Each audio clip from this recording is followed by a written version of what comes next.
अस्सलाम वालेकुम। अच्छा, उम्मीद है सब लोग खैरियत से होंगे। पिछले कुछ 5-6 दिनों से मैं जहाँ भी ट्रैवल करता हूँ, चूँकि मेरा काम इस तरह का है कि मैं मोस्टली ट्रैवल कर रहा होता हूँ, तो मैंने नोट किया है कि यार अक्रॉस पाकिस्तान लोगों को बड़ी कन्फ्यूजन है जो इस वक्त कश्मीर में जो सिचुएशन चल रही है और जो प्रोटेस्ट हो रहा है। बहुत लोगों के क्वेश्चन हैं लेकिन बहरहाल मैंने सोचा कि इस पर क्यों ना बात की जाए। असल में प्रॉब्लम ये है कि इस वक्त जो लोग वहाँ पे प्रोटेस्ट कर रहे हैं उनमें से उनके उनका एक मैनिफेस्टो है जो मैंने बड़ा बारीक बीनी से पढ़ा और जो कि बड़ा रीज़नेबल है। उसमें से 2 पॉइंट्स ऐसे हैं जो कि बड़े क्रिटिकल हैं और जिससे कि इवन जो हमारी वफाकी हुकूमत है पाकिस्तान में, इनको भी परेशानी है। एक पॉइंट उसमें से 13 सीट्स जो माजरीन मुकीम पाकिस्तान जो माजरीन हैं उनकी हैं। अगर देखें कश्मीर के डेमोग्राफिक्स देखे जाएँ तो टोटल 45 लैक्स के अराउंड जो है ना वो हमारी आबादी है।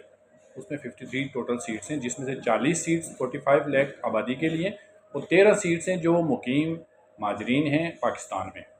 इनमें से जो रजिस्टर्ड वोटर हैं 13 सीट्स जिनके लिए हैं वो रजिस्टर्ड वोट हैं गालिबन 1 से 1.5 लाख होगा। उनके लिए सीट्स जो है ना ये मोर देन सफिशेंट है और वहाँ पे लोगों को ये लगता है कि यार ये लोग हमारे पर बर्डन है। बर्डन तो वैसे वो 40 लोग भी हैं ही जो कि वहाँ के हैं और टोटल कुल मिला के 53 बनते हैं। उसके अगेंस्ट लोगों ने एक अवामी एक्शन कमेटी बनाई है और उन्होंने कहा जी कि ये जो बर्डन है ये हमारे ऊपर से ख़त्म होना चाहिए। एटलीस्ट ये 13 माजरीन का जो बर्डन है ये ख़त्म करें। अब इसमें जो अपोजिशन है या जो हुकूमत में वहाँ बैठे लोग हैं वो कहते हैं जी कि ये ख़त्म होके तो तहरीक आज़ादी कश्मीर को हम डिच कर रहे हैं और उनकी आवाज़ दब जाएगी।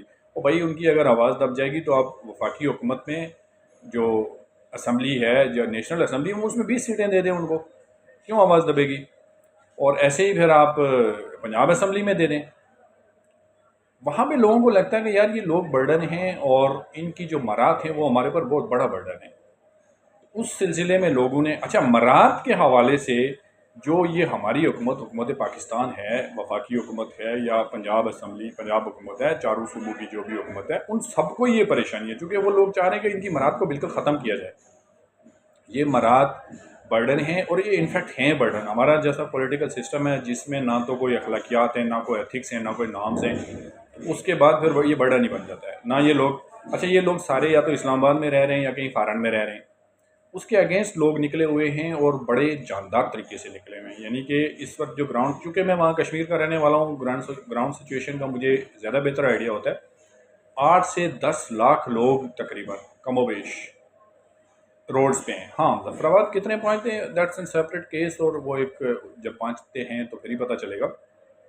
ज़ाहिर है हर्डल्स भी आ रही हैं और रोड्स भी ब्लॉक हैं, लेकिन कश्मीर में रोड ब्लॉक जो है ना वो ज़्यादा इफेक्टिव है नहीं है। वहाँ का जियोग्राफिक या वहाँ की जो सिचुएशन है उस हिसाब से आप रोड्स ब्लॉक करके लोगों को नहीं रोक सकते। लेकिन बहरहाल वफाकी हुकूमत को और आज़ाद कश्मीर हुकूमत को ये परेशानी इस वक्त बहरहाल लाहिक है कि इन लोगों से कैसे जान छुड़ाई जाए। लेकिन ये इनको वक्त से पहले सोचना चाहिए था और वक्त से पहले इस पे काम करना चाहिए था और ये लोग इनके अपने ही लोग हैं हमारे। इसको अगर आप कहीं किसी और कनेक्शन से जोड़ रहे हैं तो वो बेकार चीज़ है। सारा नेशनल मीडिया इस पर लगा हुआ जी कि रा के एजेंट हैं जी और जो मोदी के साथ मिल गए हैं। ये भाई कश्मीर में कश्मीरी कोई मोदी के साथ मिलने का सोच भी नहीं सकता। हाँ, एंटी पाकिस्तान सेंटीमेंट थोड़ा बहुत हो सकता है वहाँ पे, लेकिन उसकी रीज़न ये नहीं है। हाँ, उसका ये मतलब नहीं है कि वो लोग मोदी से मिले हुए। मोदी से मिलने का कोई क्वेश्चन नहीं है या राह से मिलने का कोई क्वेश्चन नहीं है। वो गिने चुने इक्का दुक्का लोग होंगे, वो लॉ इन्फोर्समेंट एजेंसीज का काम है उनको ट्रेस आउट करना।